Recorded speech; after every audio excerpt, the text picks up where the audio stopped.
Hello everyone, this is Sayyid Usman. Currently, I'm a first year medical student at Vardhman Mahavir medical college and Safdarjung hospital Delhi. और आपके लिए एक तगड़ी खबर आई है। बिल्कुल कल आ गई थी, मुझे पता था कल चल गई थी, लेकिन मैंने वीडियो नहीं बनाई थी इसके ऊपर क्योंकि मैं सोच रहा था कि कंफर्म कर लूँ कि एनएमसी की वेबसाइट पे ये शो हो रही है नहीं हो रही, क्योंकि कल से वेबसाइट बंद पड़ी है। अभी भी कोई वेबसाइट जो है उसकी चल नहीं रही है। मैंने खोलने की बहुत कोशिश करी, लेकिन अब मैंने सोचा कि चलो बना ही देते हैं एक वीडियो। तो उसकी वेबसाइट तो चल नहीं रही है देखो। तो इसलिए मैं 100% श्योर अब भी नहीं हूँ कि ये जो PDF जो सर्कुलेट हो रही है हर जगह पे और कि सिलेबस रिड्यूस हो गया है, मैं 100% अब भी श्योर नहीं हूँ। ठीक है, क्योंकि जब तक मैं खुद से नहीं देख लूँगा एनएमसी की वेबसाइट पर, तब तक मैं श्योर नहीं होने का कि ये असली है या नहीं है। तो 100% श्योर नहीं हूँ, लेकिन 99% श्योर हूँ। क्यों? क्योंकि कुछ लोगों ने कंफर्म करा कि उन्होंने देखी है। ठीक है, मतलब जो मेरे जानने वाले हैं उन्होंने देखी है। कोई किसी टीचर वीचर की बात नहीं कर रहा मैं, कुछ जानने वालों ने देखी है कि हाँ ये है वेबसाइट पे। तो अभी भी 99% श्योर हूँ मैं कि हाँ ये सच हो सकती है। बाकी 1% अभी भी मुझे दिक्कत है कि हो सकता है कि ये फेक हो। तो ठीक है, मान लेते हैं कि अभी ये सच है। अगर है सच है ये, तो तुम्हारे सिलेबस अच्छा खासा रिड्यूस हो गया। देख लो, ये फिजिक्स में ये सारे चैप्टर्स आ रहे हैं, तुम पढ़ लोगे खुद, तुम्हारे पास भी आ गई होगी वाली PDF।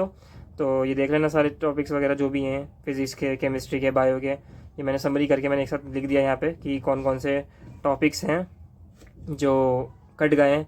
केमिस्ट्री में अगर हम बात करें, फिजिक्स, हाँ केमिस्ट्री में बात करें, स्टेट्स ऑफ मैटर गया, सॉलिड स्टेट गई, surface chemistry, S block, hydrogen, metallurgy, polymers, chemistry in everyday life, environmental chemistry.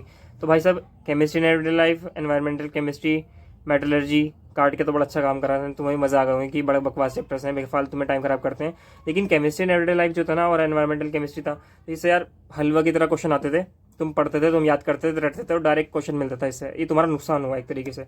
अगले वाले चैप्टर खत्म हुए ना, ये वाले, मानता हूँ मैं, हाँ मेटलर्जी थोड़ा सा ट्रिकी क्वेश्चन आया था, लेकिन यार कहीं ना कहीं तुम्हारा नुकसान ही होगा, क्योंकि यार ये बिल्कुल हलवे हलवे क्वेश्चन देते थे तुम्हें, मतलब स्पून फीडिंग करते थे वाले चैप्टर्स। बाकी ठीक है, जो भी हुआ हो गया, अब कुछ नहीं कर सकते हम। बायो में भी अगर तुम देखोगे तो कॉकरोच नहीं है, फ्रॉग आ रहा है। अब फ्रॉग पढ़ लेना अच्छे तरीके से, फ्रॉग से क्वेश्चन आने के चांसेस बढ़ गए। ट्रांसपोर्ट इन प्लांट्स हटा दिया, मिनरल न्यूट्रिशन हटा दिया और डाइजेस्टिव सिस्टम हटा दिया गया है। और रिप्रोडक्शन इन ऑर्गेनिज्म हटा दिया, स्ट्रेटजीज इन फूड एनहांसमेंट हटा दिया है, वो भी तुम्हें बुरा लगता था, मुझे बुरा लगता था चैप्टर। एनवायरमेंटल इश्यूज हटा दिया है। तो अब ये देख लो, ये वाले चैप्टर्स हट गए हैं। अब तुम्हारे कितने चैप्टर्स बचे हैं? अब तुम्हें बचे हैं 79 चैप्टर्स। पहले कितने थे? 97 चैप्टर्स थे। अब कितने बच रहे हैं? 79 चैप्टर्स बच रहे हैं। तो अगर मैं बात करूँ कि पेपर के लेवल पे क्या फ़र्क पड़ेगा इससे, है ना, पेपर के लेवल, अब तुम सोच रहे हो ना यार चैप्टर्स कम हो गए तो पेपर के लेवल में क्या फ़र्क पड़ेगा। तो एक बात तो अच्छी है कि फिजिक्स में कुछ ज़्यादा कुछ कटा है नहीं। ठीक है, तो फिजिक्स में तो तुम्हारा फिजिक्स देखो, फिजिक्स कॉम्पिटिशन बढ़ा सकती है ना। फिजिक्स कॉम्पिटिशन बढ़ा भी सकती है, घटा भी सकती है। हो सकता है फिजिक्स हार्ड आ जाए इस बार, क्योंकि देखो यार बायो में और केमिस्ट्री, बायो में तो इतना फर्क पड़ा नहीं है। ठीक है, एनवायरमेंटल केमिस्ट्री वगैरह इतना कोई फर्क नहीं पड़ रहा, लेकिन केमिस्ट्री में अच्छा खासा फर्क पड़ा है।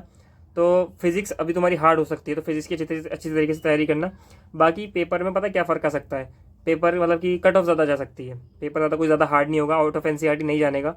इतनी टेंशन मत लो कि आउट ऑफ NCERT अगर पढ़ने लग जाओ तो NCERT से ही पढ़ना है, NCERT का ही पढ़ना है। अब एक चीज़ तुम्हें ज़्यादा ध्यान देनी पड़ेगी, अब तुम फिजिकल, ठीक है, और इनऑर्गेनिक एंड ऑर्गेनिक, ये तीनों की NCERT पढ़ना स्टार्ट कर दो भाई साहब।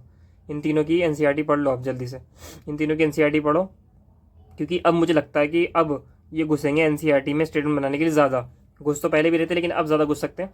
तो तुम जो है इनकी NCERT पे ज़्यादा फोकस करो, केमिस्ट्री की खासकर, बायो की तो तुम पढ़ते ही हो। और फ्रॉग भी पढ़ना बच्चे से इस बार।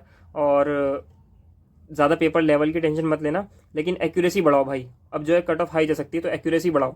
अभी भी हम कुछ फाइनली देखो यार, कोई भी ऐसे जो कोई भी आके तुमसे अगर रैंडमली बोलेगा कि पेपर हार्ड हो जाएगा, पेपर आसान हो जाएगा, तो कोई कुछ किसी को बिलीव मत करना। सारे पागल बनाते हैं, ठीक है, अपने व्यूज़ लेने के लिए।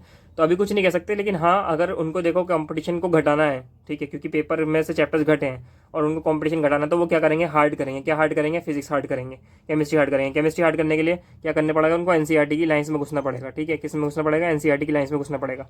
तुम इसकी तैयारी करो ना यार, NCERT की लाइन्स को अच्छी तरीके से पढ़ो। Physical, physics, physical chemistry, inorganic और ऑर्गेनिक की NCERT पढ़ो। फिजिक्स जो है ज़्यादा हार्ड नहीं जानेगी, इतनी हार्ड नहीं जाएगी, क्योंकि यार अगर, क्योंकि हम पढ़ते हैं, ऑलरेडी पढ़ते हैं हम।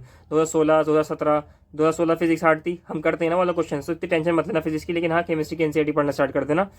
बाकी ये चीज़ तो देखो पेपर में पता चलेगी अब क्या होने वाला है। बाकी ज़्यादा टेंशन नहीं लेनी। अजरचैनीजन तो अब भी आ रहे थे, स्टेटमेंट वाले सवाल अब भी आ रहे थे, तो इतना कोई फर्क नहीं पड़ेगा। आउट ऑफ NCERT अब भी नहीं पढ़नी, ठीक है, NCERT ही पढ़नी है।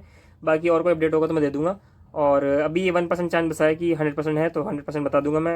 अपने पोस्ट कर दूंगा कि हाँ 100% कन्फर्म है कि NMC ही की वेबसाइट पे आ गया है। मैंने खुद से देखा नहीं, क्योंकि मैं कल से ओपन करने की कोशिश कर रहा हूँ वेबसाइट, लेकिन ओपन नहीं हो रही है ये। एक बात तो ये, एक बात ये भी है कि अभी ये भी कंफर्म नहीं कर पा रहे हम कि NMC कराएगा कि NTA कराएगा, है ना।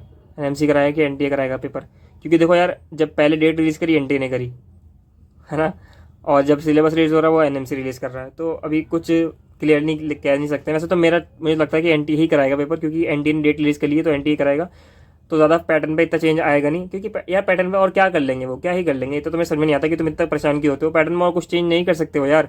2019 20 21 22 में, 19 20 21 में स्टेटमेंट्स नहीं आ रही थी, सेशनिज्म नहीं आ रहे थे, अब सेशनिज्म आ रहे हैं, ठीक है। तो तुम्हें पता है कि पैटर्न हार्ड से हार्ड क्या हो सकता है, तुम्हें पता है, ठीक है। 2022 वालों के लिए खतरनाक था जब एकदम से स्टेटमेंट्स आ गई थी बायो में, उनके लिए खतरनाक था, तुम्हारे लिए खतरनाक नहीं, तुम्हें पता है क्या आने वाला है पेपर में। तो एनटीए बनाएगा मोस्ट प्रोबेबली।